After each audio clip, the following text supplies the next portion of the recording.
Hi, I'm Amy. I'm a freelancer. I work in the theater industry. I had full-time employment and my insurance through my full-time employer for about 5 years when I was first starting out.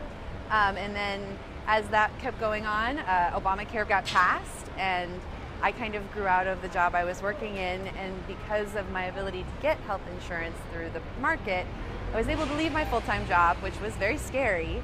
But I was, immediately able to get covered and to know that if something happened, I would always be okay.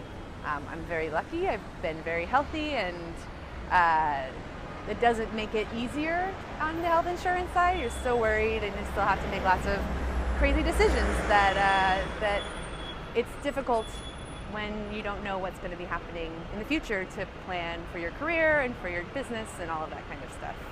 My dad was in the Air Force, and so the military has single-payer health care, single-payer being the government, pays for your health care for both military service members and their families. I graduated from college before Obamacare, so I lost that as soon as I turned 18, actually. But I experienced single-payer healthcare through our government, and how I really had never had a doctor before, a personal doctor before, because in essence you go and just show up and they take care of you, kind of like an ER. And then after that, as I was interning, I had no health insurance, and I would go to Planned Parenthood. I was moving around. I worked regionally, and I lived in California and in Hartford. I worked in San Francisco and LA and San Diego, and everywhere I went, I could always just walk into a Planned Parenthood, and I knew that I could get general practitioner and gynecological needs all taken care of without, having to go into debt.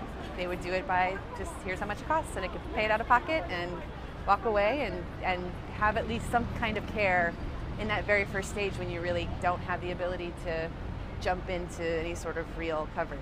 They were really good about both knowing, they had everything set up where they're like, if we call you, can we say we're Planned Parenthood? Do you want us to say, what do you want us to say? And they knew all of the different variations of the drugs and what's cheap and what you can get discounted the first 6 months or whatever. They had a really comprehensive knowledge of how to work within the confines of someone who can't afford, regular, really fully covered healthcare.